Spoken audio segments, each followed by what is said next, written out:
237 is a Jumperscape audio production. You've entered a place of fear and dread. Welcome to Room 237.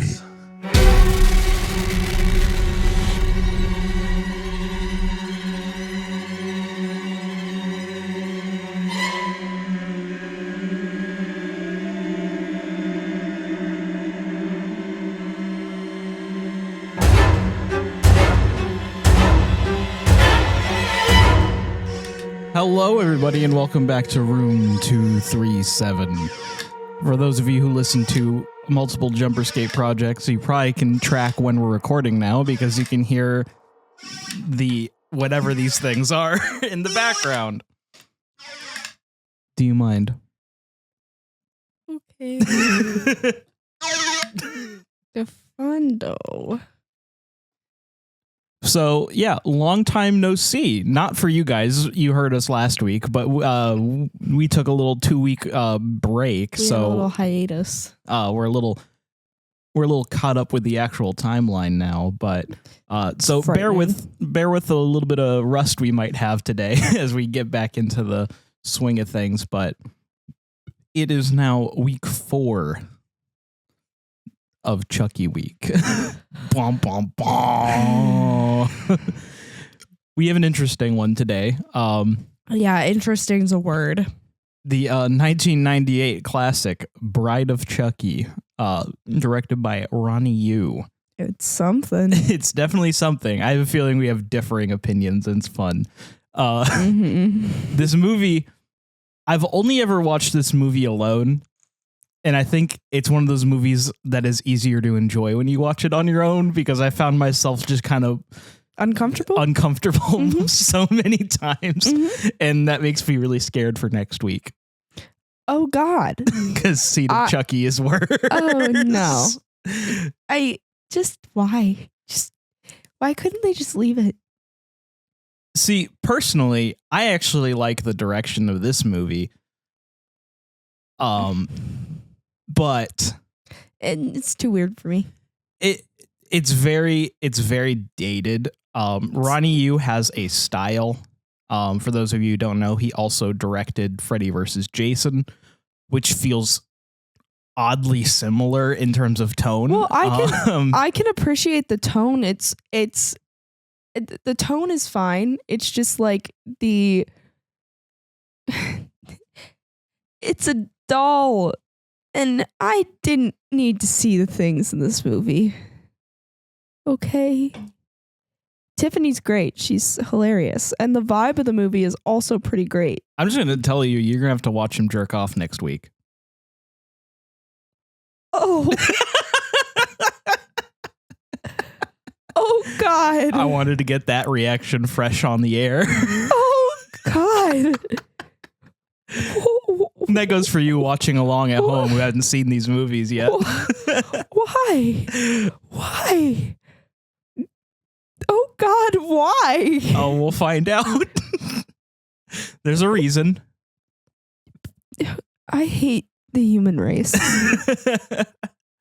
But yeah, this movie came out in 1998. So just like we went on hiatus, Chucky went on hiatus because stayed. Child's Play 3 came out in 91, so it was a whole decade basically went by, nearly. And after, it's almost obvious watching it, after Scream, they had an idea. After Scream happened, this movie is very coded in that meta late 90s slasher craze. Because David gives Rules Guy vibes. Randy. Yeah, David gives Randy vibes. Because David's like one of the few human characters in this movie that I'm like, I like him. I do like him. The rest of the people characters are kind of...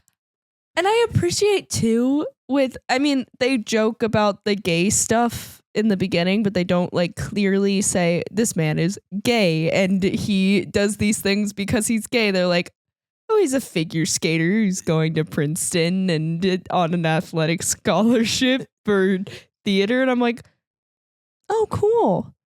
Oh, cool.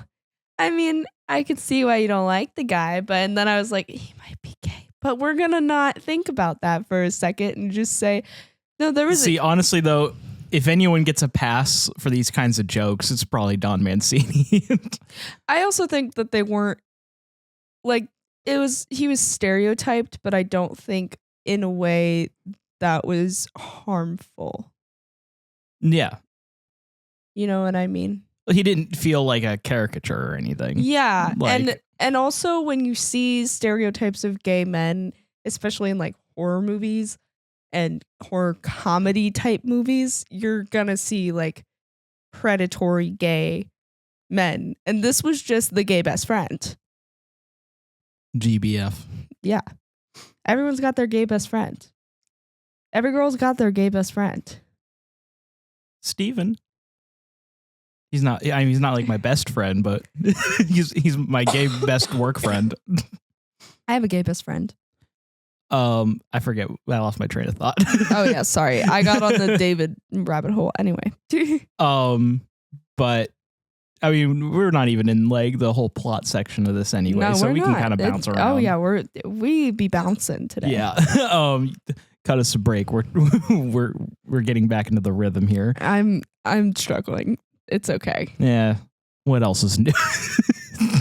I literally, someone when we came down here, actually, that was like, can there be one time that we record that like both of us are absolutely fine? I'm not choking on mucus or having a migraine or in pain, and you're not in pain. Usually from a migraine. From a migraine. I am migraine prone. I am also migraine Kyle, prone. send me 1,000 pack of ibuprofen. Don't do that. Our friend good of the show, Kyle. Our good friend don't Kyle. Do that. Don't give him ideas. Why did you give him an idea? Because I was like, that would be funny, and I'm like, I do not need that much ibuprofen.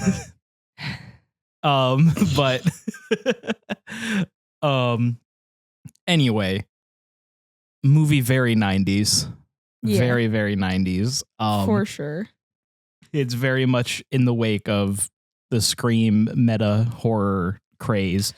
And I guess I see that now that you brought it up, but I feel like the thing that that I just hate about that I didn't enjoy about this movie is if the main characters weren't dolls, maybe I would have been fine with it. I don't know. Maybe it just felt weird. And gross. It's a weird movie, and it's a gross movie. It's also like it's obviously meant to be obscene and just really silly. Yeah. Because I think that's the thing. You like the other Chucky movies, you don't have to take them seriously. This movie, you absolutely cannot, seriously. And the movie knows that. Like, the human plot is kind of just secondary to the doll antics, essentially. The humans are cute though. Yeah, they're very one-dimensional. Obviously, they're just there to provide some kind of conflict. Like, but their story's like fine. Like, it's interesting. You know, like it's different. That's a good thing because it's not just child running away from Chucky. It is now. Yeah, I know. I said last episode that like maybe we should get away from Andy Barclay, but I disagree. I want Andy back, please. Could I have Andy back? Not yet. Oh, and not in this month of Chucky. Okay. Sorry, Andy. As far as we are concerned, is gone for good. All right. Well, before we get too far into it, what if we did our reviews? Our reviews? Yes. Do you have a idea of how many things out of 10? I'm so used to the library, I was like, I don't have those. Because we read reviews. Oh, God. our ratings. Sorry. This is my bad. I'd have to give this 7 needle noses out of 10. I'm gonna give it 6.5 needle noses out of 10. The grossed me out too much and not in a good way. Oh, I'm so sorry about next week. Oh God, I'm not excited. The gross out is much. I'm not excited at all. I'm very, very scared. I will say the next installment is less like Rob Zombie hellbilly kind of gross. It's like more American Pie kind of gross. If that makes sense. I don't think that makes much of a difference. I thought maybe because the gross in this movie is ridiculous, but it also has kind of this grindhouse kind of feel where it's like dirty. Mm-hmm. If that makes any sense. Like you get a sense that like everyone in this world is either a stoner or murderer. Mm-hmm. Like those are even connected to things, but those are the only characters you really see is corrupt cops, stoners, and murderers. Okay, that is one thing that we're getting into the movie. The freaking uncle. What the fuck was his problem? The thing is, I love this performance. I love John Ritter. Rest in peace. Most notably from my childhood, he played Ben in the miniseries, the adult Ben. And just gone too fast. I think he passed away in his 50s. Oh wow. But he is like it because I guess we'll just start from the beginning. This movie opens up with such a great little cold open. Mm-hmm. The credits are going through an evidence locker, and you literally see in the evidence locker not an evidence locker. In quotes, evidence locker. This is a film set. Yes. I was like, they should have just like cut away and been like, and that was a film set all along. Because I was like, this is not there's a full skeleton in there. It wasn't even the other horror movie like artifacts, I guess, in there that made me go, this is not an evidence locker. It was the full skeleton in a glass case that I was like, this is not an evidence locker. But it's supposed to be, is the point. I just think it's fun because it implies that all these horror movies are in the same universe, because you see Jason's mask, you see Leatherface's chainsaw, Michael Myers' mask, and Freddy's claw hand. Yeah, no, I enjoyed that. If they really wouldn't have killed the evidence locker thing with the full skeleton in a glass case, it would have sold me. I would have loved it. But have you ever been in an evidence locker? Maybe they do got those. I'm trying to remember if I have. I've brought cookies to a lot of police stations. Thanks for bringing the cookies. Do you want to come see the evidence room? I don't think so, but I wouldn't be shocked. I was a kid. I was a little blonde kid with blue eyes who wore tutus everywhere. I was the most trustworthy kid you've ever seen in your life. Come here. You want to see human remains. Well, you want to see a murder weapon. One time we went and they were a little worried about having all these kids there, and the K-9 unit was coming back. So they piled us all in a cop car, and we went to McDonald's to get ice cream, and they were out of ice. The machine was down at McDonald's. Sure it was. And so they went next door to the Dairy Queen and bought us all Blizzards and paid for it. That's expensive. Yeah. McDonald's ice cream's like $1, so like they really upped the budget. I know. That's where your tax dollars are going. I was buying like, Blizzards. You think that the cop used his work card for that? Do cops get work cards? I don't know. I don't know if they do. Probably not. Any cops listening, can you let us know? Yeah, do you guys have work cards? My apologies. Policeman. Law enforcer. Law enforcer. Cop is derogatory, technically. Yeah, whatever. He was a nice guy. He was bald. All the cops around here are bald. Most of them are. Is that like a cop thing, that, or is it like by like department? I think it's the stress. So they just go bald. So they start going shave. bald. So they just are like, okay. Because that's the thing. If I was ever balding to the point of having like, the old headphone hair or whatever, however it's actually called. Yeah. I'm just shaving all of it. Oh yeah. Yeah. That's what I think it is like they have like so much stress, they start losing their hair. So they, but I guess. How you lose hair in our town. Yes. Words are hard, but they probably get like these cops in our area are so anal. My guess is their stress mostly comes from like quota meeting. Yeah, like they're so stressed about meeting quota, but the citizens are too good at following the law because they know the cops are so anal. So they have to just pull you over for the most random shit. One time I got pulled over by a cop in insert name police department here. And the reason I got pulled over was for turning left without a signal. And where I did this was in a 2-lane left turn lane in a giant line of cars turning left with a green arrow. See what I mean? Yeah. So, yeah. The stress was from the quota meeting. But speaking of cops, one goes to a like locked big do not open kind of locker and takes a trash bag out of it. And I think it literally said like cold case or something on it. It just said cold case. Yeah, I was like, okay. But it's you know what's in there. You know what that is. It's Chucky.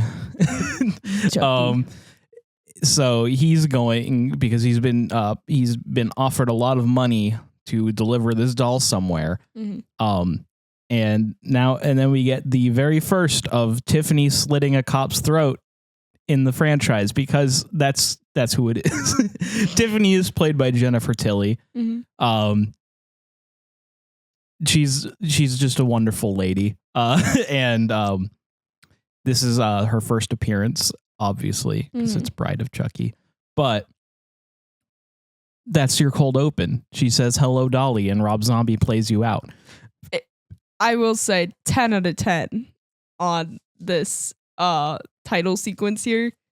Rob Zombie and Tiffany. It sets the tone really well. It's so good. It's so good. Because honestly, the way I would describe the look and feel of this movie is like a Rob Zombie movie junior. Because it's not as grotesque and gross and like vulgar as a like true Rob Zombie movie, but it definitely has that same kind of nihilism that like a Rob Zombie movie has, where it's just like this world is gross and disgusting, like, and that's all there is. And the victims are usually upper middle class, white people that you could be like, they deserve it. At least that sounded really bad. That's not how I meant it to sound, but I'm just talking from Rob Zombie. That's what a lot of his movies are. I see. So this is where we meet our main characters, question mark? Kind of. We have a nice little doorbell ring, and that's where we meet David, who is totally Jade's date to this high school dance, apparently. And we meet Warren, who is her uncle. We don't know what happened to her parents. Presumably they died. But he is her legal guardian, and he's the chief of police, and he is an asshole, and he's played by John Ritter. He is literally the worst. What is his problem? But he starts drilling David about his like aspirations. He's like, heard you're going to Princeton, what are you doing there? He's like, and this is where you get like a little wink wink as to what's actually like kind of going on, because he just like theater arts. Just like, but on a athletic scholarship, right? Hockey, is it? And he's just like figure skating. Like, yeah. It's like, I find it fun, because the thing is like, bro's just like, even in this situation, he's only lying about one thing, and that's his sexual identity. Yeah, for real. Because he's it's just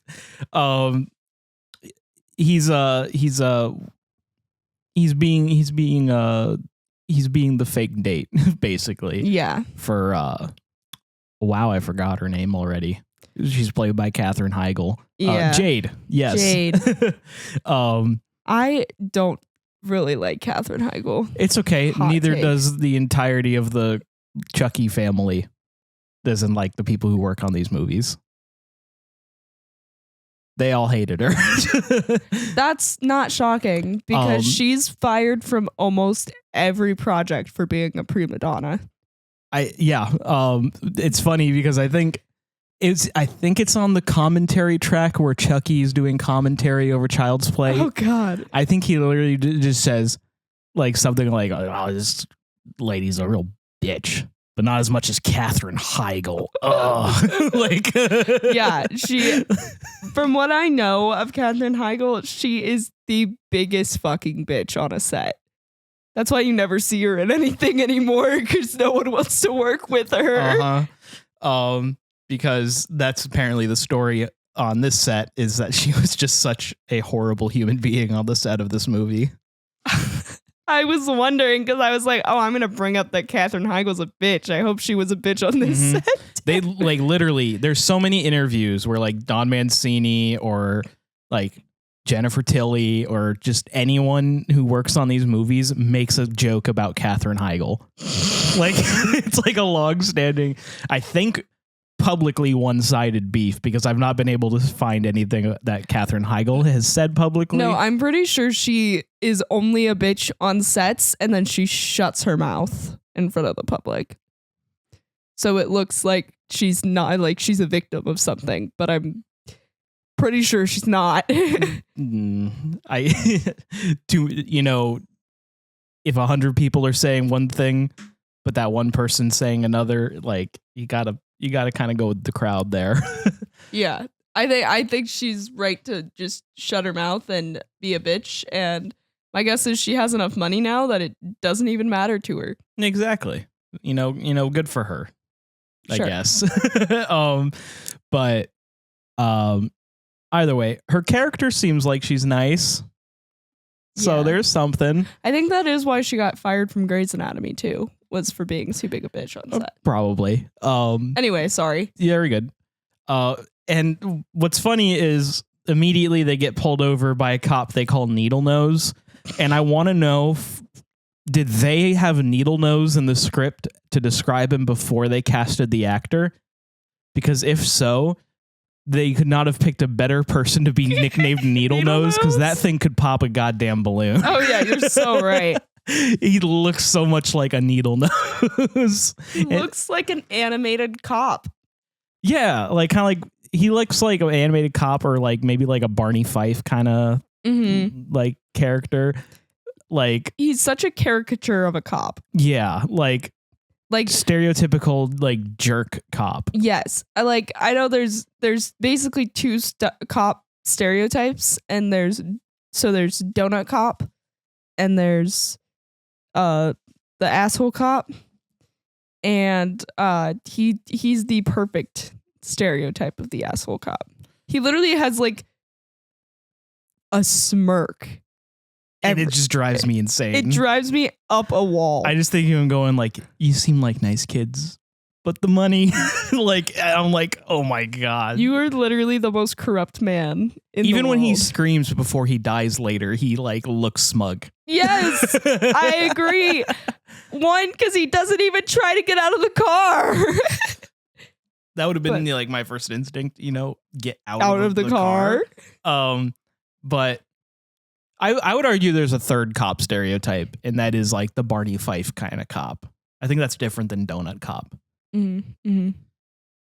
Like a Dewey. Yeah, okay. Like that's a Barney Fife. Although I would say maybe Dewey, especially in the first movie, falls under Donut Cop. I guess when I think of Donut Cop, I think of like Chief Wiggum from The Simpsons. Like, well, I thought it was a body, but then he said it was lawn shavings. You gotta learn to listen, Lou. Man, I lost my train of thought. I'm thinking about Chief Wiggum. Oh my! Now I'm thinking about Ralph and his stupid face.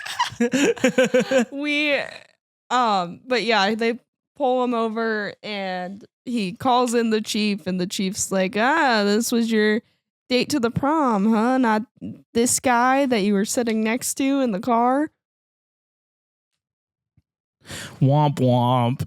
Yeah, they get the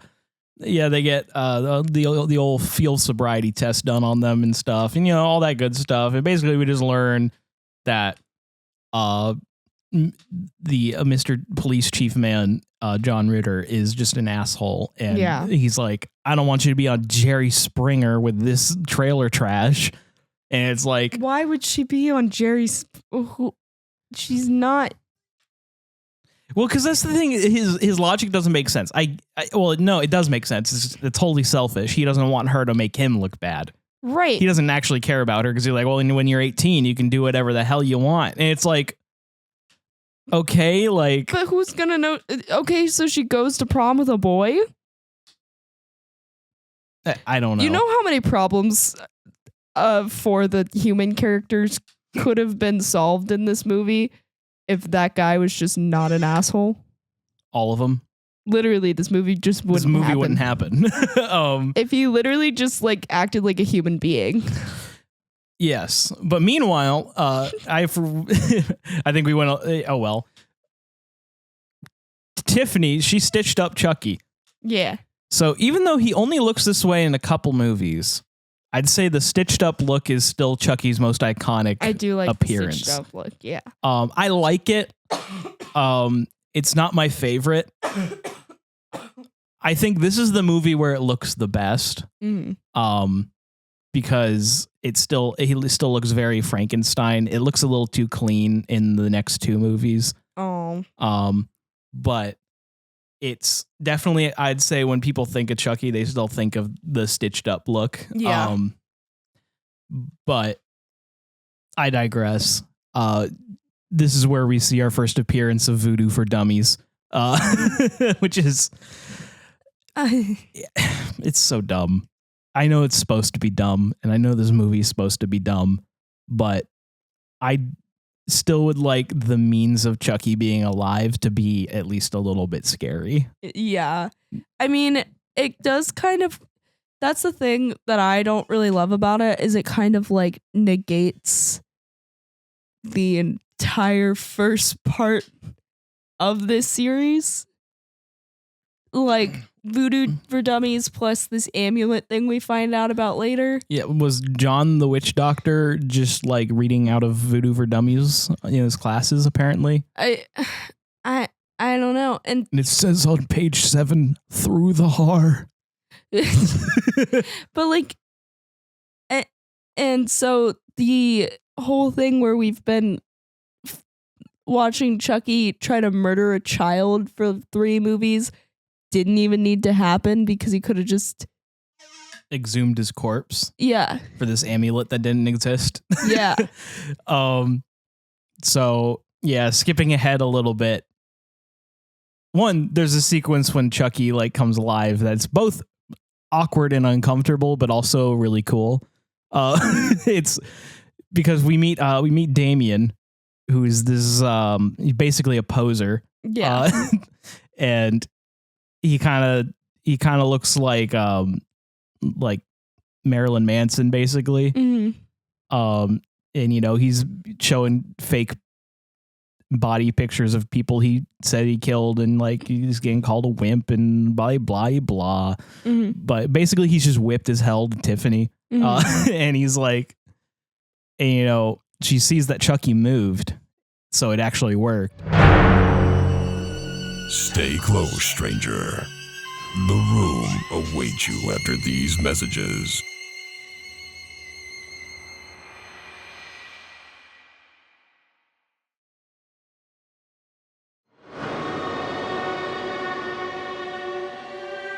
So I just love this shot because she puts him on, she ties him up, puts Chucky on his chest, and there's this shot of just Chucky turning his head all the way around. That is cool.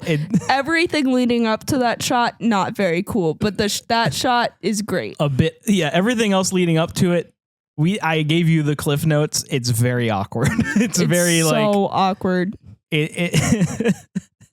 I don't like seeing this. It's so uncomfortable. I don't like seeing this creepy Marilyn Manson stand-in. I think it was actually literally supposed to be Marilyn Manson. Like, not the character, but I think he was gonna be in the movie. Oh. I don't know if I'm making this up or not, so you just talk about how uncomfortable it is while I fact check myself. Okay.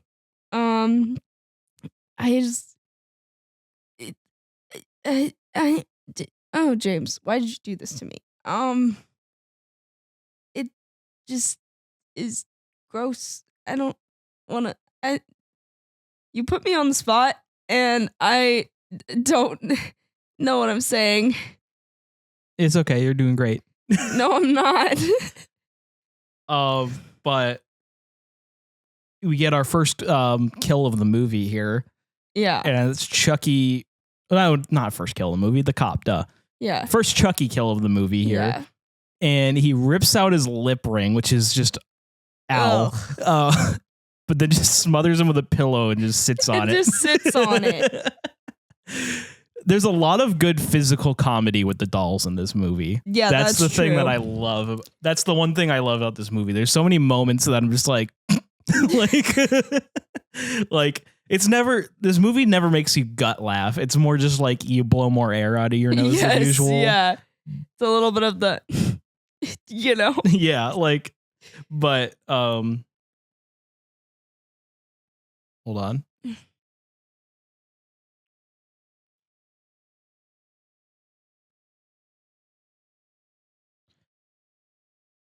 Yes, Damien was based on Marilyn Manson, and the character was originally meant for him, but he did not do it. Oh. There's a lot of. It's a shame. There is a lot of those moments in this franchise. Like in the Seed of Chucky, there is a character that Quentin Tarantino was asked to play, and he just didn't have time, so they got John Waters instead. But so yeah, Chucky's alive, and Tiffany brought him back to life because she found a ring on the mantle the night he died and was just convinced that was a wedding ring. But as it turns out, no, it's just a ring that was worth a lot of money that he took off of a person he killed. Yeah. So we have two main conflicts. We have our star-crossed lovers who are wanting to just make it work and, run away and stuff. And then we have Chucky and Tiffany, who are the most abusive, toxic, horrific couple that could ever exist. Agreed. Yes, correct. But it's always weird because they do have a couple scenes in this movie, and I was like, oh, that was kind of cute. But then it's like, in between all of them is like attempted murder. Yeah. And verbal abuse. Yeah.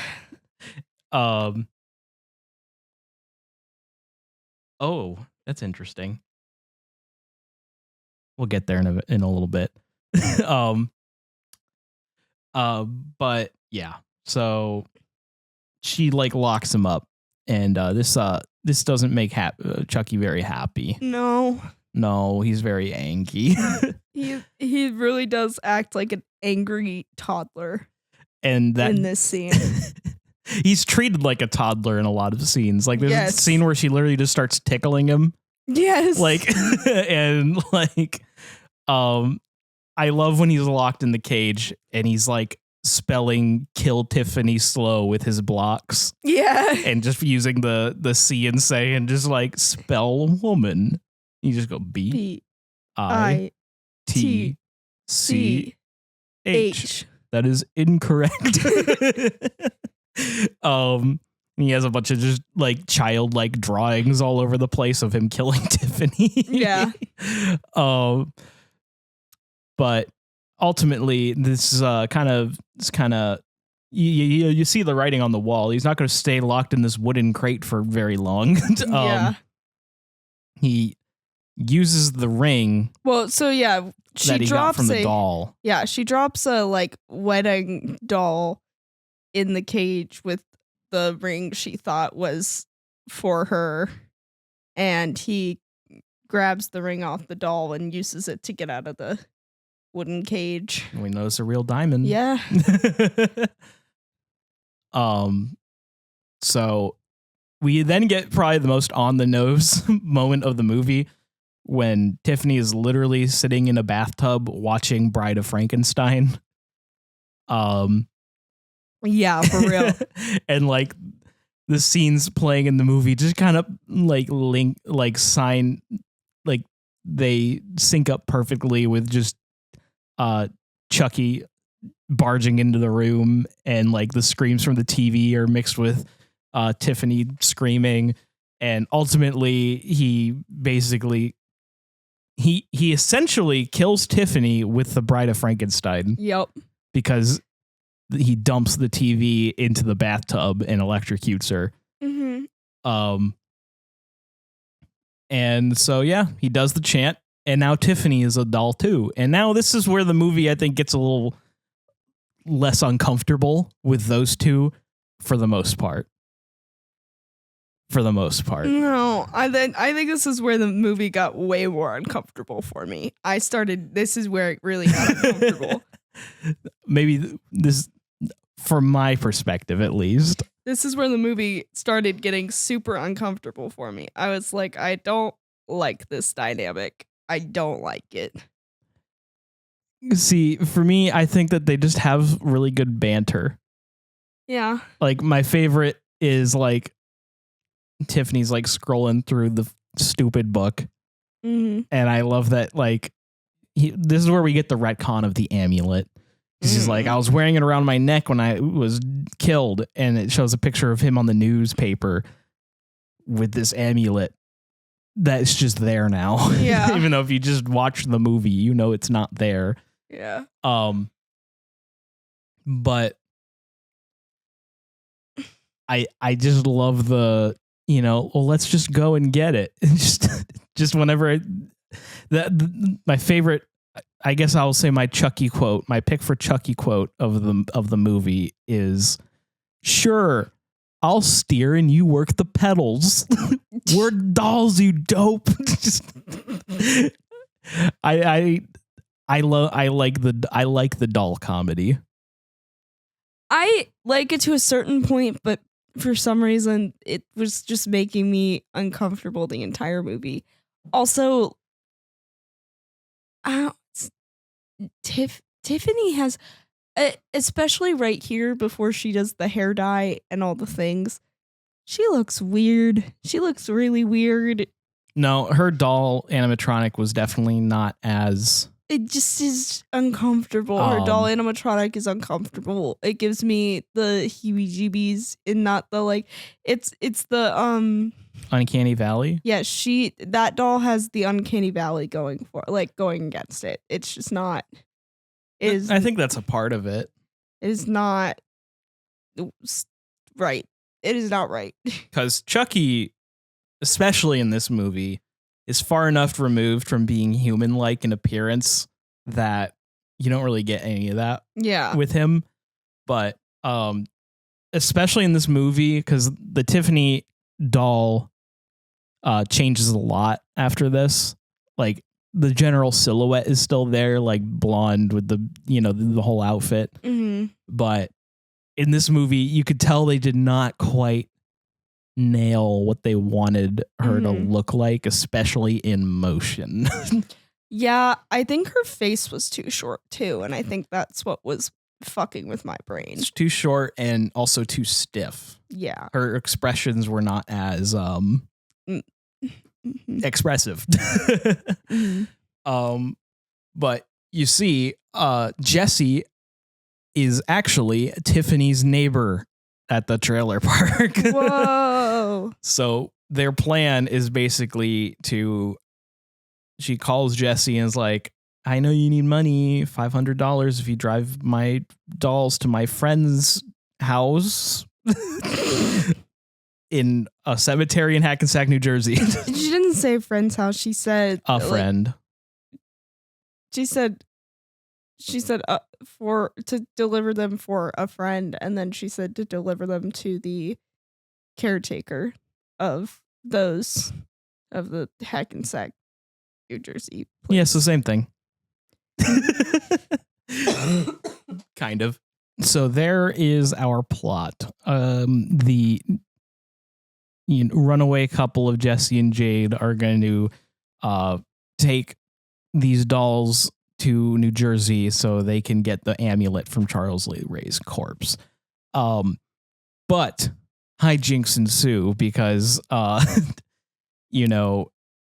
John Ritter's back at it, and he has a plan. He's gonna plant drugs in Jesse's van. What the actual fuck is that?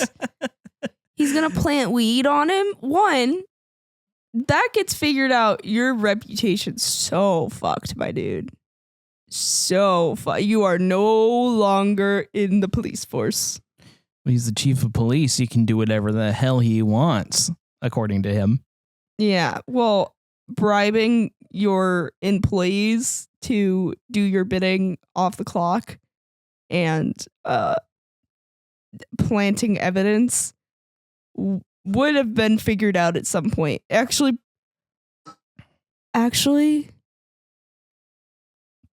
like, they could, if they can't explain the doll thing at the end, they could totally blame it on like somebody, because if he's planning evidence on his niece's boyfriend, he's probably planted evidence on many another case. So they probably could just pin it on a random criminal who he planted evidence on.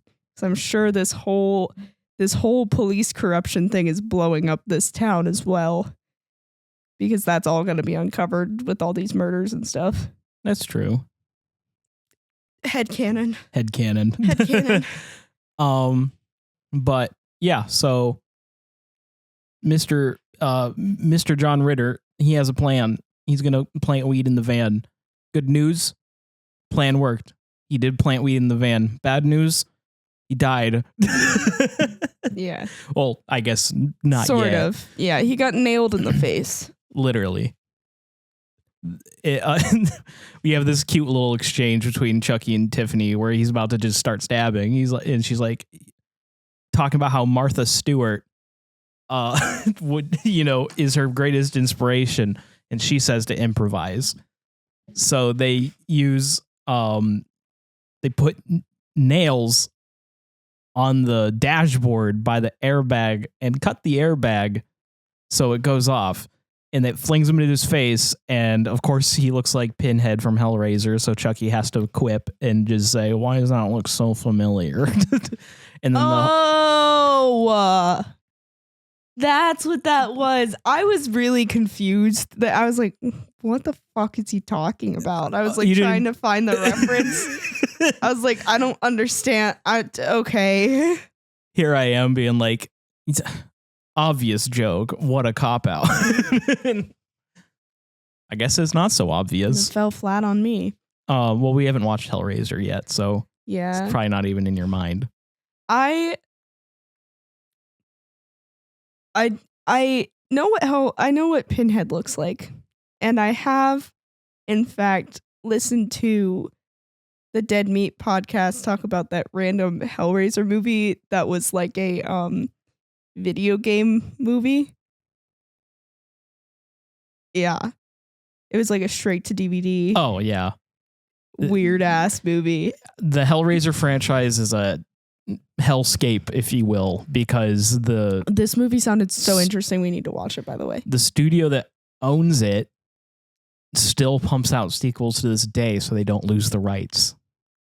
Checks. And they're usually made for like $10. This was like and barely a Hellraiser this movie. Was like 2007, I think, and was like kind of like a mind puzzle game thing, and it was like about ghosts and stuff.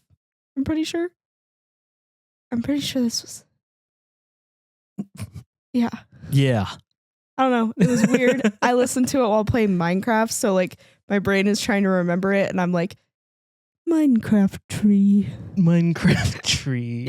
Hellraiser Minecraft tree. Anyway, sorry. You're good. Valid side tangent. But yeah, Hellraiser, it Minecraft exists. Tree. And Chucky also knows it exists. He just can't remember. Now when I think of Pinhead, I'm only going to think of Minecraft Tree. Minecraft Tree. But so the nail kill, yeah, it's pretty brutal. It's obviously it's not a kill because he comes back later. Yeah, but it's something. But like immediately after that, they have to figure out where to put him, and they just like stuff him in like a cargo seat thing. Them bickering over cleaning up a body is like just so funny to me. The physical comedy of her cleaning the blood off the floor is really funny because you could tell the camera's like sitting up on something, right? And there's definitely just a person holding on to the doll, like freaking flinging it back and forth. Like just, I know you guys, we need a video format here soon because like I'm just like waving, like coming soon, holding on to the like butt of the doll and just like freaking making her head bang, basically. Pretty much. It's really funny, actually. But I love that because they're rushing because Jesse and Jade are coming back, and Jesse opens the back seat and throws his suitcase and just hits her in the back of the head. And she just freezes for a second and goes. Well, it's like what is funny about these movies is like I'm thinking every single time I see like a certain scene, I'm thinking of when I played with American Girl dolls as a kid, because they're like American Girl dolls are probably the closest thing in size to like the Chucky and stuff that I can think of. They probably just had the doll like sitting in a push-up position, like standing on its fingers and toes, and then just threw the luggage on it so it just went plop. It is so funny. and it's so real. Oh, I don't know where that came I from. almost killed you making you laugh about that. I wonder if that's the mic that I've been using before, because I used to do that a lot because I accidentally breathed in a bunch of cat hair that got on that mic from having the cat in my lap. Where's the cat? Oh, the door's closed. We won't see the cat. That's a shame. Oh, well. But anyway, everything's hunky-dory and they drive away, except Needle Nose pulls them over almost immediately. Yep. In front of like the coolest drive-in gas station thing.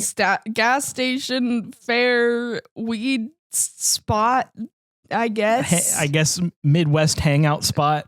But there's like food trucks and stuff and lights everywhere. I don't know what this is. Yeah, I have no idea. I just know I want It looked one. like a stoner festival or something. But it looked fun. It did look fun.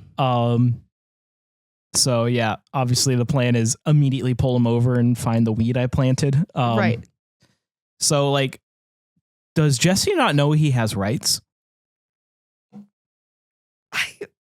That was also my question. Because Because again, car. You can say, why? Like, what did I do, officer? Like, you can't ask me to step out of my car without like reason. Yeah, am I being detained? Right. For what reason? Like, like, can I speak to your supervisor? Like, right. But I think maybe the thing is, he knows if he says, "Can I speak to your supervisor?" His supervisor is just the chief. So the supervisor's dead in the backseat of his car. Well, Jesse doesn't know that. Yeah, I know. But like, it basically just accelerates him getting into trouble with the chief again. So he doesn't want to ask to speak to the supervisor. But I will say, in this situation, he should have said no. Because Needlenose just starts immediately searching his car too. Yes. Like, and I would have been like, where is your warrant?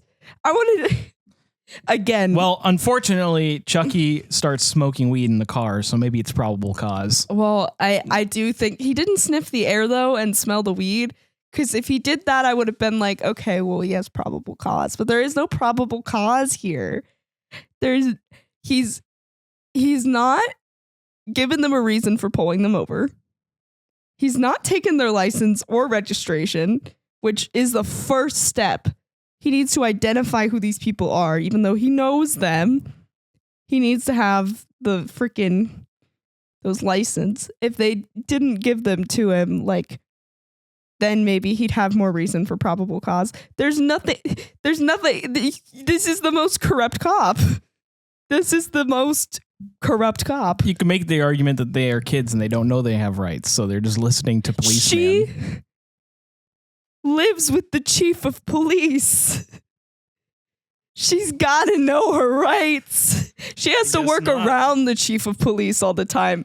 Girlie should know her rights to a T. That is one thing that is one real big critique I guess I have for this movie. For her character specifically, her character should have been the most like anal with those cops. Because if I were to write something like this, if you were having to work around the chief of police all the time, and you know you're not going to get him like revealed for his corruption or whatever, you're going to make it as hard as you possibly can for him to keep pulling you over and make yourself the biggest pain in the ass for being pulled over all the time. So you're like, what's the reason for pulling me over? What's your badge number? Am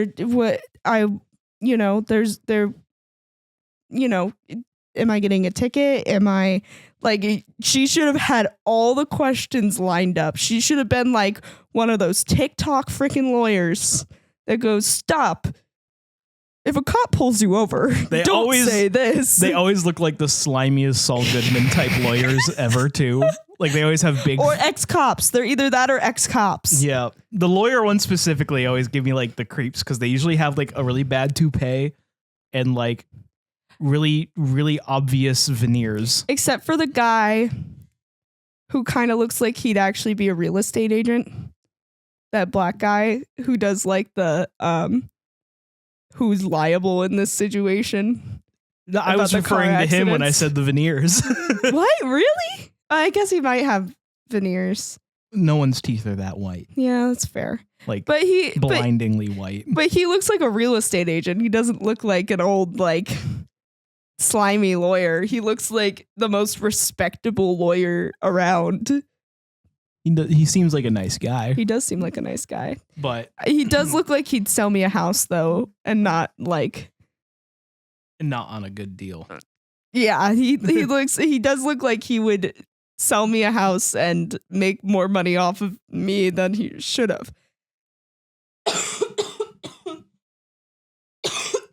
But essentially what this leads to is some hijinks where Jesse and Jade both are looking for the other. Yeah. And what was that? I'm having a I'm day. sorry. My sorry. tummy isn't all right. I'm sorry. But yeah, so Chucky blows up the car. Yeah, Chucky takes Tiff's lighter, which is apparently a lighter that she got off of one of the people she killed. Yeah, the cop at the beginning. It was his lighter. Oh, okay. And he sticks the towel in the gas tank of the cop car and lights it. And the cop looks back in his mirror. The fire is not to the gas yet. It hasn't made it there. He has at least 30 seconds to get out of the car. And he just sits there and screams as if that would do anything. I do like the shot of Chucky and Tiffany waving out of the back window. It is funny. It is funny. No, and all of this is comical. And also, you know, as mad as I am that he didn't get out of the car, because like that would be the first response of the human. I'm not upset to see him blow up in a car fire. It couldn't have happened to a better person. He's the most corrupt cop I've seen. Even the chief. Like, the chief is the one causing the corruption. This guy's just he's so willing to be like, yeah, like, I pull you over because I get more money. Like, like he's just admitting it because he knows or at least feels he's untouchable. He straight on admits it. Like, he's the worst. So, like, it's cathartic to see him blow up in car fire. Yeah, but then this, like, kind of leads into one of the more annoying like plot elements of the movie, and that's the whole whodunit with them like thinking the other one's crazy. Yeah, I think what the movie was trying to do was play on relationship dynamics and have like a message there. But I think whoever was trying to write it to get that message through got overwritten by the funny people. And so that message doesn't really come through super strong. Because I think that's why also she's watching like Bride of Frankenstein in the beginning. And we see like the Jesse and Jade's dynamic versus Chucky and Tiffany's dynamic. But I feel like a lot of those things don't come to like a because I think it's supposed to be like a dichotomy where it's like, here's a couple who actually does truly love each other. Yeah. And here's your dysfunctional asses. Yeah. But I just feel like the message doesn't come through as strong. And I wonder if that was like one person wrote like this whole thing and it was a little bit too much like romance plot. And then the funny people were like, but what if this was a Chucky movie? And we're not going to focus on this. So, well, to my knowledge, Don Mancini writes entirely on his own, but obviously producers get in the way. And there were other people with writing credits on this. Then I'll shut up. I can't remember. I remember seeing there was other producers with writing credits on this. I'm going to look it up in case I'm stupid. I remember seeing other writing credits on it. So, you get the beginning of the, like, I can't believe, did you blow up his car? I thought you blew up his car. Like, but they don't immediately assume the other's a murderer, I guess. No, they totally do. They totally do. But they're teenagers, so they don't say it. Yeah. And they do the most teenager thing ever. The next thing they do is a shotgun wedding at a 24-hour wedding chapel. Oh my God. And you know what? I didn't read what was on the like chapel in the neon lights and stuff. So I was like, oh my God, that's gotta be the coolest fucking dive bar ever. No. No, it's a Vegas style wedding chapel in Niagara Falls. But here's the thing that's confusing. I do think those exist in Niagara Falls. They do. On the Canadian side. Right. We're not in Canada. But they can't be on the Canadian side. No. Because they're fugitives. Because the American side is a very like protected national park. And the Canadian side is a tourist trap, like filled cesspool. You're right. So they didn't do their research. But I'm guessing they were kind of just going off of what they knew about the Canadian side of Niagara Falls. because they were filming in Canada and there's a lot of Canadian actors, but clearly it's supposed to take place in the United States. Mm-hmm. But hey, that's neither here nor there. I'm sure there's a 24-hour wedding chapel in upstate New York for some reason. Probably. But well, the reason they don't exist in most places is because, like, lawfully, they're not real. Yeah. Stay close, stranger. The room awaits you after these messages.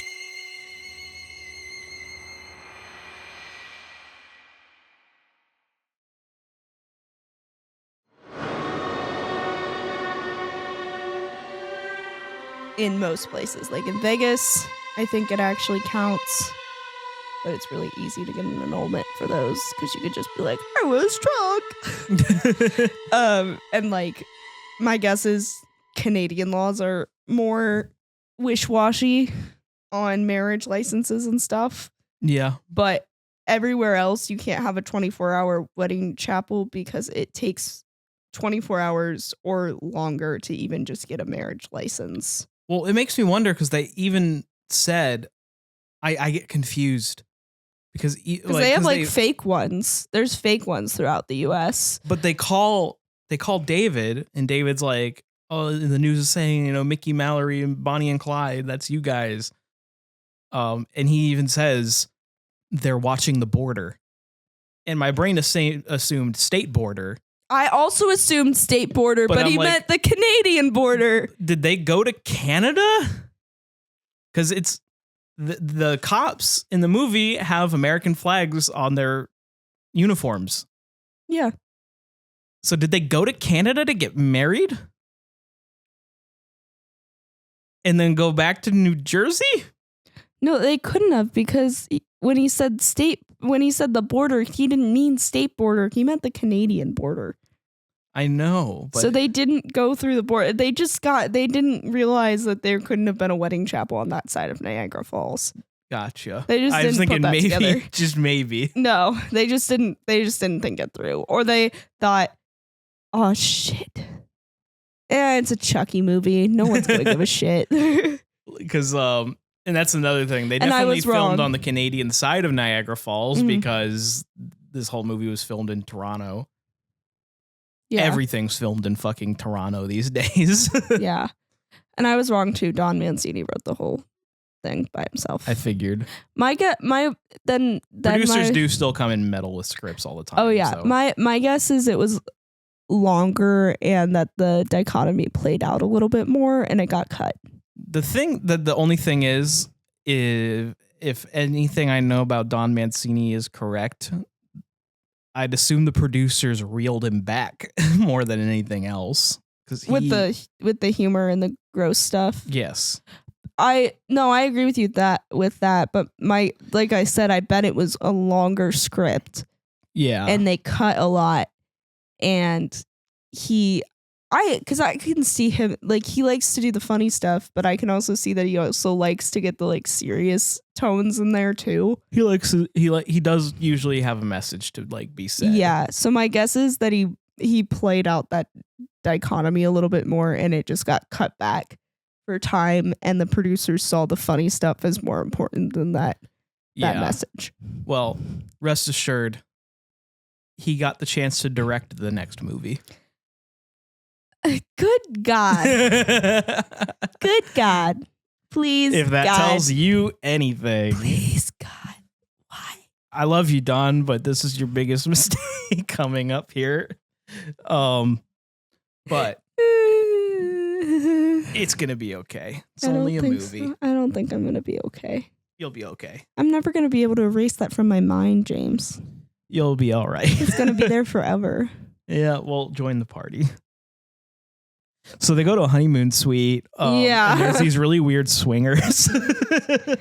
They're not they're not even swingers. They're thieves. They're just thieves. They steal a wallet. And the ring.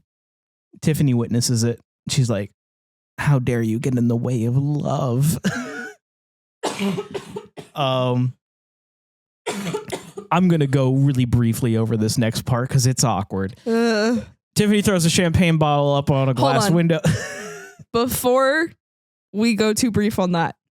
So she throws it on the glass above the bed because this is a honeymoon suite and there's a mirror above the bed. It's a very cool round water bed. I want to sleep on one. Anyway. The only reason I have to touch on this is because there's no way that would have killed them. Probably not. No way. They do not make those mirrors so that they can shatter like that on purpose because those rooms and beds shake all the time. And if that mirror were to slip and fall... Gee, I wonder why. Why is there a mirror above the bed in the first place? Well, you know, the room may shake most of the time, but Chucky and Tiffany probably made it vibrate a little bit.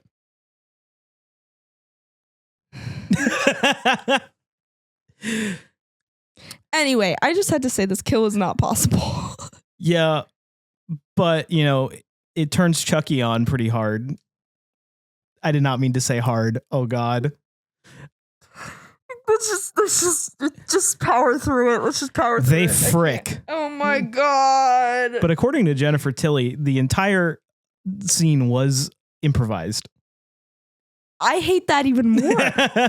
I hate that even more. So her and Brad were in the booth and just came up with all the things that they said. I'm sure they had a great time. I hate it. I hated every moment of this.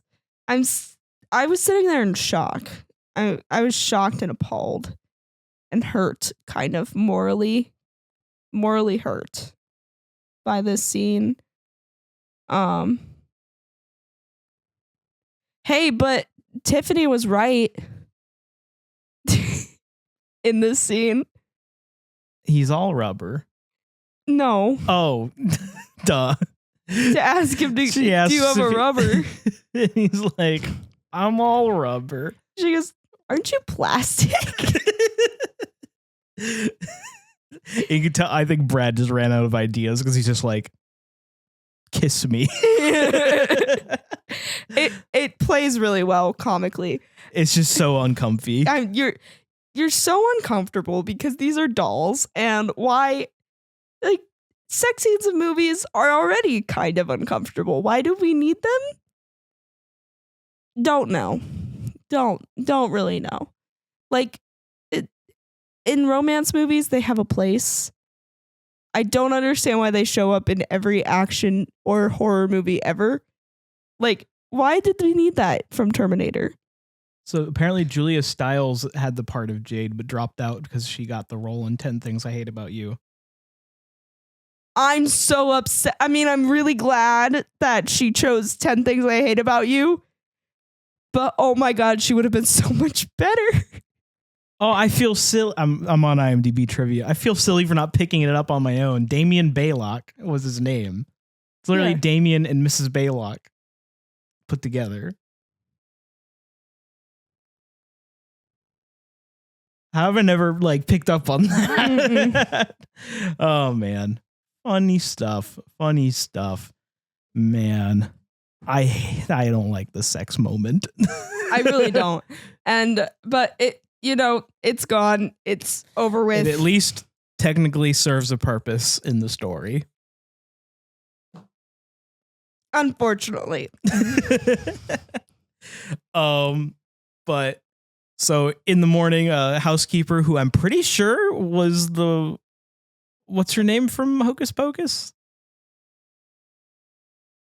I don't remember. The redheaded witch. I don't seen Hocus Pocus in a long time. Well enough to know. I was. But anyway, she finds the bodies. To succumb to my stomach issues at that point. She finds the bodies, and this, of course, leads to more. Oh my God, Damien's trans. Like the actor? Yeah, her name is Alexis Arquette. Oh wait, I forgot. It's Dewey's sister. That's so cool. The Arquette family. Oh my God. This is news. That's so cool. Sorry, I was looking for the cleaning lady. Mm, yes, that. It isn't the redheaded one. She's the so there's um I'm forgetting her name, but the famous Broadway star and star of like the movie Gypsy and stuff. I'm pretty sure she was in that movie. Is Winifred. Then Sex and the City lady is the blonde one, and then Kathy. Not gonna try to say that is the kind of kooky one. Yeah. I would not the one who's The one with the hat. I don't know what I'm talking about. I don't know. Let's just move on. No, that's her hair. That's not a hat. That's her hair. I thought she had a hat. No, that's her hair. I don't know who we're talking the thing about. that goes like this on top of her head. The third one, that's hair. Okay. That's hair? That's hair. I thought it was a hat. It's hair. Well, that's fun. Yeah, but yes, she was in Hocus Pocus. I thought so. Bette Midler is the big one. Okay. That's what Sorry, I assumed. I couldn't remember You're okay. her name all of a sudden. I was curious. I assumed it was her just because that was her face. But well, the third one is Kathy, but yeah, but you're right. Did I say the third one? Or the I said like the main one. No, the main one is Bette Midler. That's a different person. The lady who you thought was wearing a hat and it's just her hair. That's who's in this movie. So it was a different. You were right about Hocus Pocus. You were wrong about which Hocus Pocus woman it was. Well, you know, I would know if that was Bette Midler. I would know. Anyway, where was I? So she comes to clean the room, and yeah, she screams, finds the bodies, and they start blaming each other again. Yeah. But David shows up in a jump scare for some reason. He looks so cool though. Yeah, he's just wearing shades. He's like, "Hey." This is why he gives like just throughout this movie, it's what's his name again from Scream? Randy. Randy. He's so Randy. Because like he's in the back of the van and like it's funny. He's just like, so I figured that either both of you are insane, or both of you are delusional, or you're both wrong. And am I wrong in saying that? No, he's Randy. That's so what Randy would say in that situation. Yeah, but then he keeps intermittently going, man, something really stinks in here. Because keep in mind, there's a dead body. There's still a dead body in here, which during the wedding did get stabbed to death fully because he sprang back to life. I forgot to say that, but that's okay. Yeah. But David finds the body and immediately flips to, you're both crazy. Which, fair enough. Good point. But very unfortunately for David, the dolls choose this moment to like just spring to life, get this hunk of trash van moving. And it freaks him out so much he backs himself into traffic and gets hit by his semi-truck. And it's just obliterated. Just completely made into dust. Like and goo. Ugh. Honestly, might be best kill in this movie. Yeah, might be. Honestly, I like Chucky just going, that works too. But I love this scene for some reason. Just the visual of this cop starts chasing them and like the back door of the van opens and just Chucky in broad daylight shooting at cops from the back of a van is so, I don't know why that's so cool to me. I'm just saying, Chucky definitely hates cops. Yeah. Duh. I need more Chucky hates cops dialogue in these movies. I'm trying to think if there's more. Because I feel like there's not much, and that doesn't seem right to me. Like, he doesn't call them pigs once. Well, I'm trying to think of the TV show, but honestly, because like I feel like that'd be very much up Chucky's alley to be shooting at cops from the back of a van and be like, "Die, you pigs!" Like, yeah. But this is where this movie is very Scream coded, because like when they're driving, just like it's like, so how'd this happen to you? And Chucky's just like, It's a long story. It would take 3 or 4 sequels just to do it justice. I did in fact just deadpan stare at the screen when this happened. I was like, I think Ashton was kind of done with the movie at this point. I was so pissed. I was right after the doll sex scene. I was like, we're done. I have given up on this movie. This is what I mean by this is a movie that is fine to just kind of watch on your own, but when you watch it with somebody, because like even though obviously me and Ashton are together, and this like this is still too awkward to watch with another human being. Yeah, like it's like sex is not taboo for us, but this is not doll sex with doll related sex jokes. It's not. It was just gross. We're just. I literally had to just hide my face and like. I do think I literally picked up your hand and made you stop touching me. I was like, "Do not touch me right now. This is not the time to have your hands on me." I was trying to hide. I was like, "Don't get close to me. This is weird." It was not intentional. I know, you're okay. Oh, we can't keep going back to the doll. No, we gotta scene. stop. We gotta stop. It's really bad. It's really, really bad. This movie does have just a lot of good jokes. I love Chucky's like, first thing we need to do is get a new set of wheels.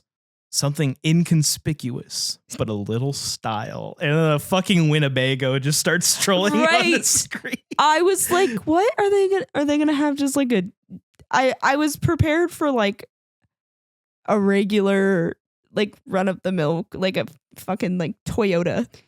And it would just be like souped up with something. Like, you know what I mean? No, it's a Winnebago. I'm sad we didn't get to spend more time in the Winnebago. Me too. Because it doesn't last very long. Because Tiffany's just making food in the kitchen. Very domestic. Very domestic. She goes to grab an apron and there's just a poor, very nice looking murdered old couple in the back. Yeah. And she just goes, "Oh, excuse me." Oh man. But you know, Jesse and Jade have an idea. It starts with Jesse just being like, "She's not much of a housekeeper now, is she?" And so Chucky's like, "Oh, she's making me look bad." Because that's the whole thing, is Chucky's a complete narcissist. Mm-hmm. So he just immediately is like, "Those dishes aren't gonna wash themselves, you know." And because this is a whole payoff from earlier Tiffany saying, "My mother always said, you know, woman slaves away over a hot stove, and the least a man can do is wash the dishes." Well, and it's a payoff too because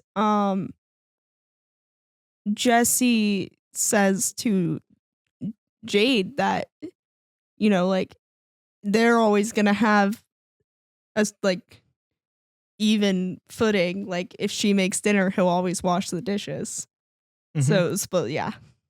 Because he actually kind of, it's funny because Jesse did kind of take it to heart when she said that earlier. Like, yeah. I think he always seemed like a good guy anyway. Yeah, he is a good guy. I like Jesse. But he remembered that and he's like, okay, I'll use that. Yeah. And I like Jesse so much it almost made me like Jade. Then you remember Katherine Heigl. Yeah, because I saw her and I was like, is that Katherine Heigl? Ugh. I heard this moment in real time. She was just like, is that? Oh, it is her.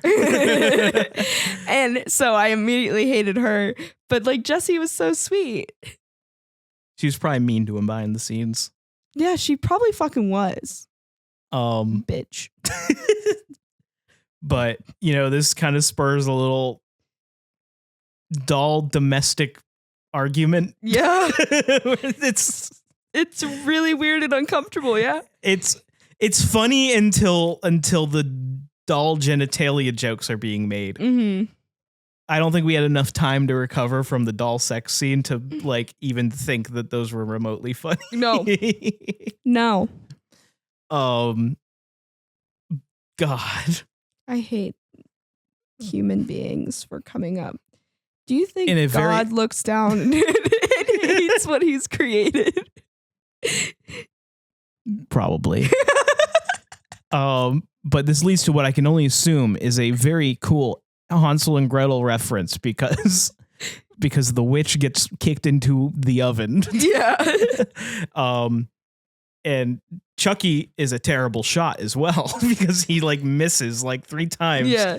And then just gets yeeted out the window. But I don't know if Chucky is heavy enough to break a window like that, but that's fine. Voodoo magic stuff. I don't think it was heavy enough to sit on a pillow and it suffocate somebody, but yeah. Didn't we decide that he's technically got the weight and strength when he wants to? When it's convenient. Yeah. But this sends the Winnebago careening over the guardrail, unfortunately. Yeah. Goodbye, Winnebago. And then, so conveniently, at the cemetery. Yeah. Perfect. So this kind of leads to a hostage-taking situation. Jesse takes Tiffany hostage, and Chucky takes Jade hostage. Well, you forgot. So when it does go over, Jade is like laying in kind of what is going to become a pool of gasoline. And she hears a sound and it's in the oven. And you get to see this really spooky scene of Tiffany banging on the oven. That is really well done. I do like that scene. I like that scene It too. looks really good. It's scary. It's scary. It's legitimately scary in a movie that's not very legitimately scary at all. No. Because like there's still like a tone of horror. Right. But not execution. And that's, I think, the point. Yeah. And that's why I think this movie does work a lot better than its its successor. Because the next one feels like a early 2000s gross out American Pie type comedy. Unfortunately, this still feels like a horror comedy. Yeah. And so, yeah. Hostages. Then they each kind of take their own hostage. And so a lot of hijinks ensue, including Chucky just fucking shooting the Undertaker. Yeah. I know he's not the Undertaker, but he's an Undertaker. And I love like Chucky, just like his reaction to just looking at his own dead body. It's like there's a couple moments, but like he makes Jade go grab the amulet and his neck snaps off. He's like, God damn it. You broke my neck. Also, how many years has it been since he died? 10. 10? I'm trying to decide if he's too decomposed. I think he is too decomposed. Probably, but vibes. Yeah. But just like I love when the coffin opens and like the rats like crawl out of his like rib cage. He's like, I didn't need to see that. It's like, oh, even Chucky can be squeamish. That's wild. Yeah. But so basically, Chucky have her hostage. Jesse have Tiffany hostage. Yeah. Prisoner exchange. Chucky throws a knife in Jesse's back. Jesse's fine, by the way. Jesse's just okay. It hurt a lot. I think he was just trying to incapacitate Jesse because he felt Jesse was probably more of a physical threat. Yeah. But, this is enough to just convince Jade to hand over the other gun. So, I would have just opened fire and said, fuck it. But, that's fine. Yeah. So they get tied up and, we've been here a million times. Chucky starts saying the chant. And Tiffany like tries to go, like goes up all like lovey dovey and is like, kiss me, Chucky. Like, but then she quite literally stabs him in the back. And we of course get a nice little callback of "We belong dead," which I love that. It's corny, it's dumb, but I like it. But so yeah, obviously Chucky's not dead from a single stab in the back. Right. This leads to a goddamn doll shovel fight where they have like literally what kind of reads like a lightsaber duel with shovels. And it's definitely something. That's all I can ever say to describe a lot of this movie. It's definitely something.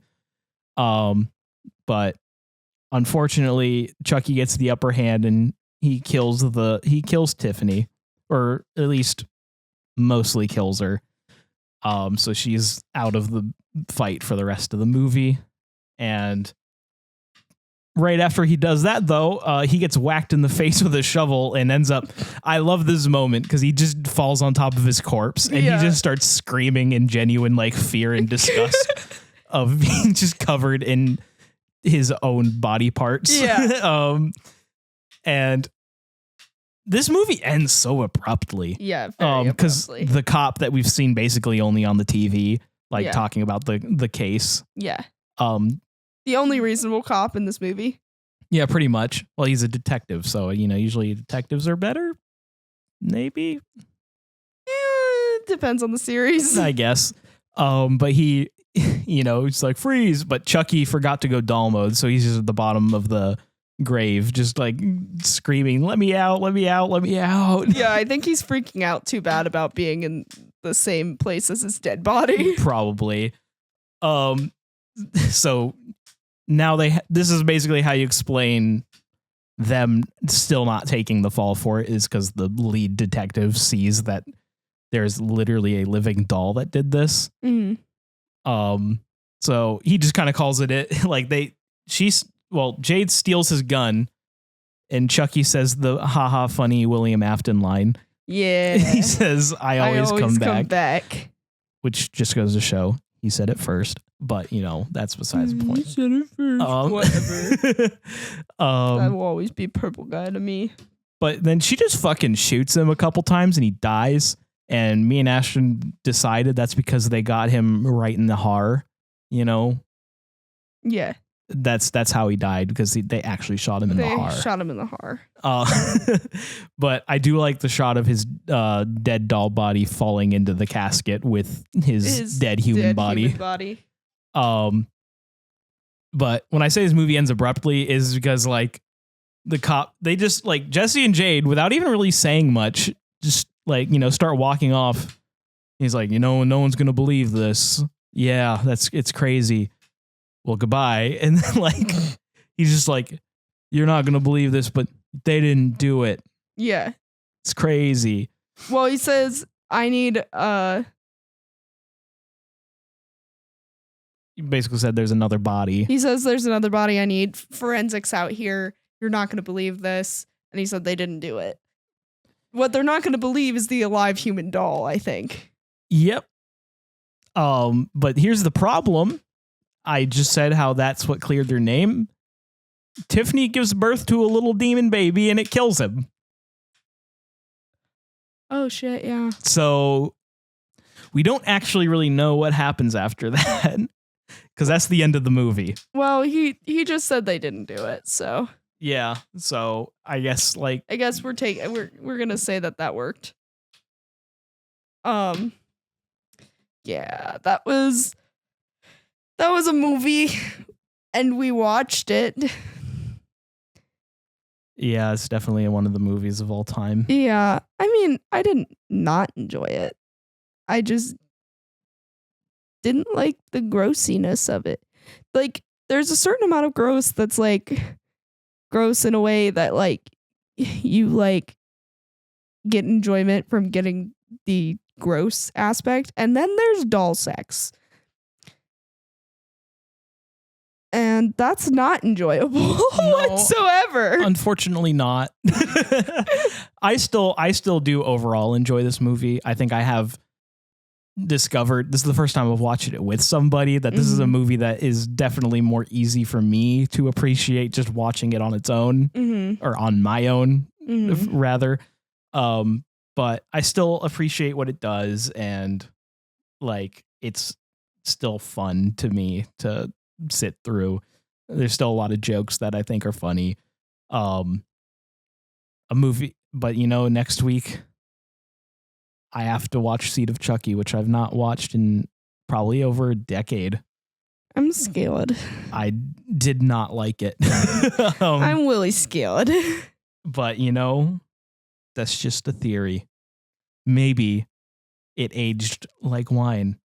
Or maybe it aged like milk. Mm-hmm. But, if you want to talk or chat, you can go to discord.gg/Jumperscape and you can join in on the discussion.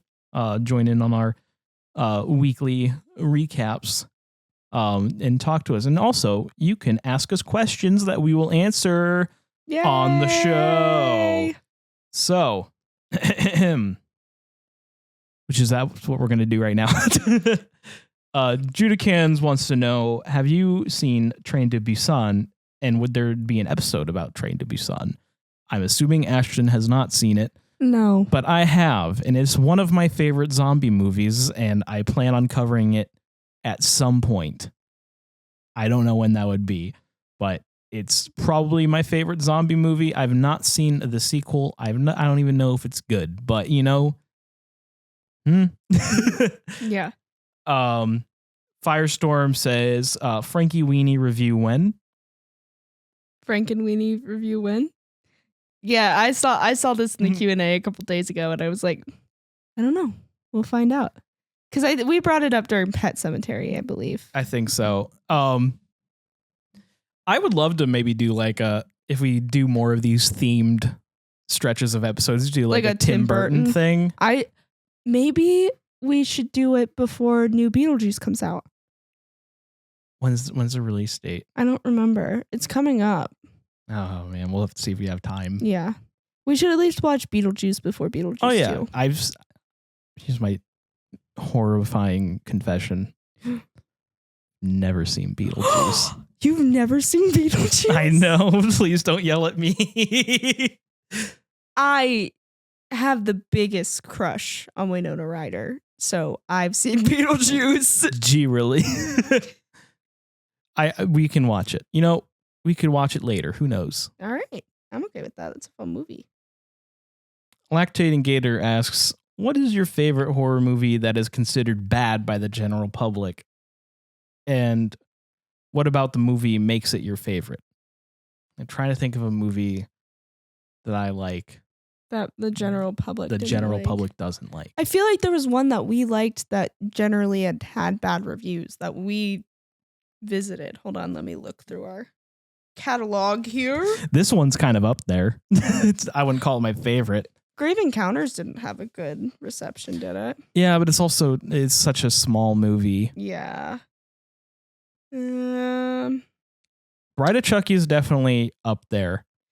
This movie was very much panned. A lot of people in the Chucky fan base like it, but definitely in the larger horror space, yeah, it's I wonder not very why. well liked. I wonder why.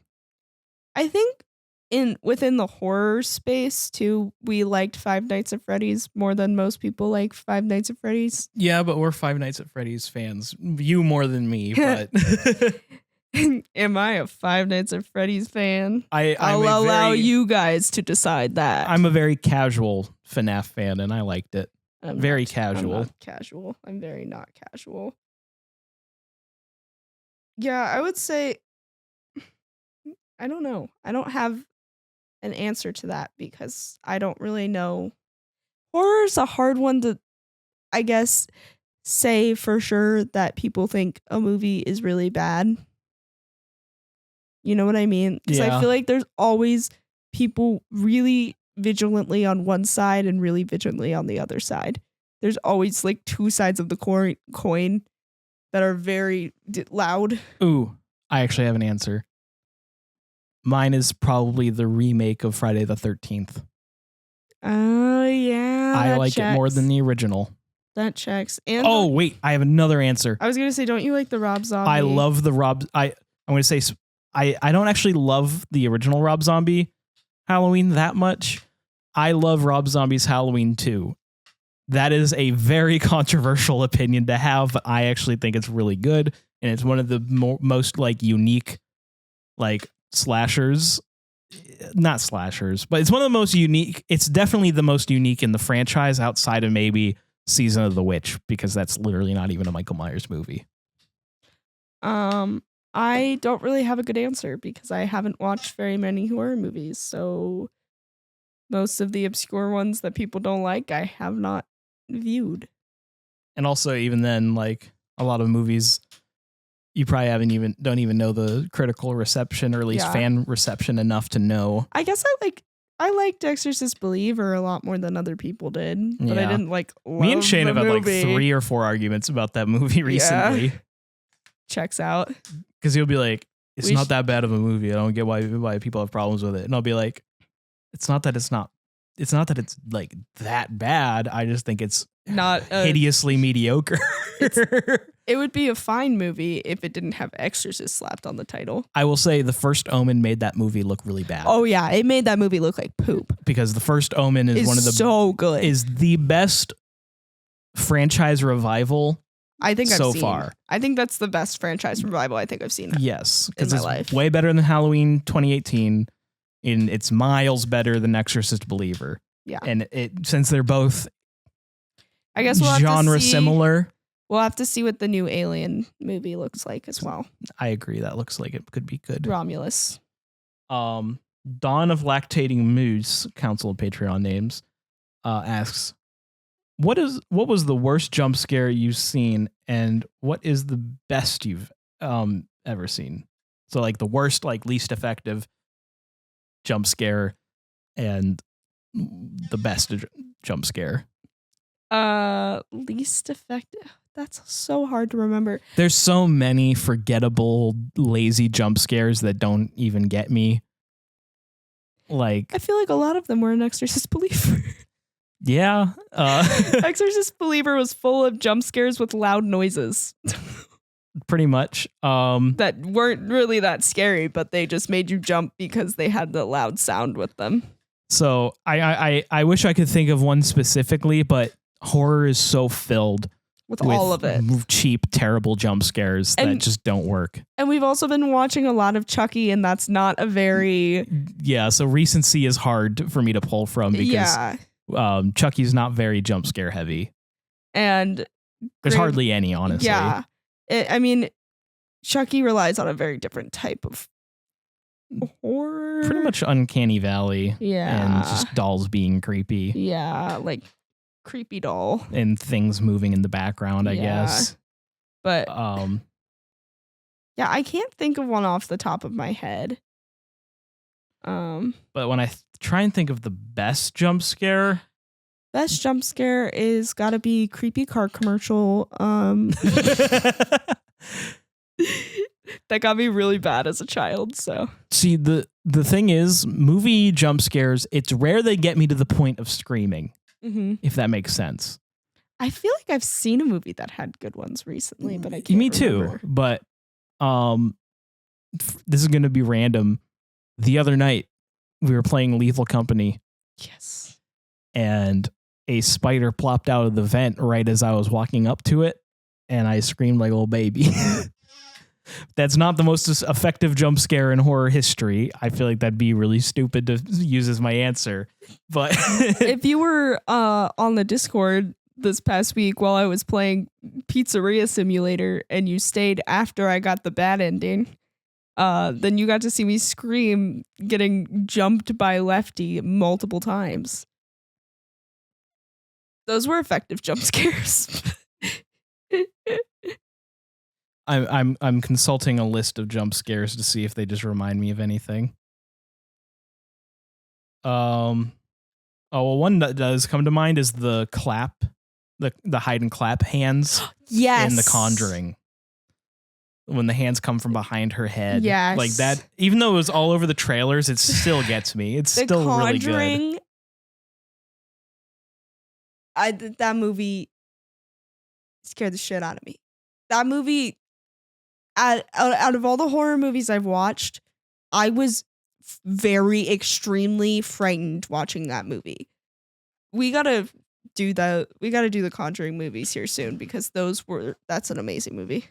The scene in Hill House when Nell comes out of the back seat when they're arguing. Do you remember that? Oh my God. That, I think, is my answer. Because that literally fucking jumped me out of my bed. Yeah. I was not jeez. ready for it at all. Oh yeah. Hill House. You might be able to call it cheap, but it had a purpose. It was Nell trying to stop them from arguing. Yes. And I think how Hill House gets you too is because it goes back and forth between just like regular life and horror. And so when the horror starts melding into the regular life stuff, it gets you a little bit better because you're not ready for it. And you're scanning so hard to watch for things happening in the background and for ghosts appearing in the background and things moving and stuff, that when something happens in the foreground that's a jump scare, it gets you really, really hard because you're paying so much attention to what's going on behind the scenes. Very spooky. Yeah. That's why I think Hill House is really so effective. Hold on. It made other horror more effective for me too, because I started doing that while watching other horror movies. Sometimes I do just go and read these before I actually answer them on the show. And for a second, my brain was like, have we answered these already? And I forgot to mark them. I like looking at the Q&A from time to time because I think I wanted to put a laughing emoji on the Frankenweenie one and a Frankenweenie one, but I didn't want to confuse you. Do you plan... Connor's Big Booty Brute asks, do you plan to do any Full Moon Entertainment films? And they do movies like Puppet Master, The Ginger Dead Man, and Demonic Toys. Are they like horror comedies? Or They're low budget creature features. Oh. Ginger Dead Man is a killer gingerbread man played by Gary Busey. This sounds excellent. So yes. So yes, maybe I definitely, in the future, Puppet Master is definitely something I would like to touch, because I've actually never seen them. But I definitely am thinking, come Christmas time, maybe some Ginger Dead Man. Connor's Big Booty Brute also asks, what scary movie / show do you think you could survive in, but on Lasso? For those of you who are unfamiliar, Lasso stands for Legendary All Skulls On. It is a Halo reference in which you turn it on the hardest difficulty and you put on all of the skulls, and the skulls are modifiers that make the game harder. Friday the 13th. Also Friday the 13th. I would just leave. There's so many ways to, even if you stayed on the camp and you just paid attention, you could live. Not even. Just leave. I mean, yeah, but that's not playing the game. That's not playing the game, James. You have to play the game. If we're actually playing the game, then I'm not fucking picking that because Jason already is unkillable. I don't want him to be more difficult. Okay. So I guess I would pick. I think I'd pick. Oh, this is hard now that I unhitched my answer to whatever you said. Friday the 13th just was easy for me to say because I mean most of it was they mostly get killed due to lack of attention. I would pick Halloween 3 Season of the Witch. I simply would not put on the silver shamrock mask. You can't keep just avoiding the thing. Well, you haven't even seen that movie, so you don't even know. Okay, I guess I don't even know. But if I was like, oh, I pick fucking,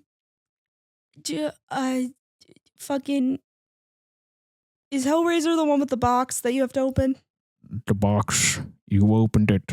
We came. We won't tear your soul apart. Like, it's like me saying that, and then I say I just won't open the box. Sure. Like, that's not playing the game, James. Okay, fine. You have to play the game. Child's play. Okay, yeah. If I'm playing the game and I'm putting the main character's shoes, I'd just be like, fuck it. Being a doll wouldn't be that bad. Let's switch souls. It's not surviving it. I'd be alive, wouldn't I? Maybe it wouldn't be living, but I would be alive. But anyway, that's all the time we have today. I want to give a shout out to our patron of the month. Hold on, you didn't ask me my favorite Chucky quote from the movie. Oh, I didn't. What was your favorite Chucky quote for the movie? I forgot. I will always come back. God damn it. What did you think it was going to be? Nah, it's fair. Mine's still, I'll steer and you'll work the pedals. We're dolls, you dope. He does have some killer lines in this movie. No, it is hard to pick. I have to go with the Five Nights at Freddy's one because that's my course. entire personality. So Yeah. But anyway, shout out to our patron of the day or week. Yeah, patron of the week, I will call it. We're changing it up a little bit. I'm sure for those of you who listen to this show and not our sister show, The Library, the patron section is probably very confusing. So we are just going to start highlighting our patron of the week. And I couldn't think of a better patron of the week than the man who sent me Slim Jims. And that would be a Mr. Banana Man / Potassium / Kyle. we love Kyle. He changes his name every week. That's a That's a thing that happens on our Patreon. So Yeah. I don't know what to actually call the patrons of the week whenever I talk about them. But Yeah. thank you for your support and all of your things. And for, hanging out with us and being cool. Yeah. Our good friend Kyle.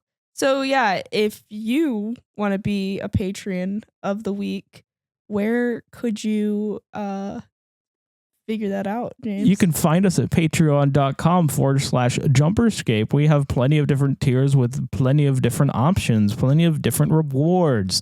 And, you should also join our Discord server at discord.gg/Jumperscape. And hey, if you don't want to do like a monthly thing, but you still like our stuff and you want to help, you can also go to ko-fi.com/Jumperscape. You can greenlight some shows from there. Yay! Woo! So thank you so much. It's good to be back, even though for you, we were not gone. We will always come back.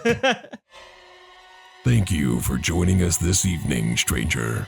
If you enjoyed your time with us, please consider supporting us at patreon.com/Jumperscape or join the community at discord.gg/Jumperscape.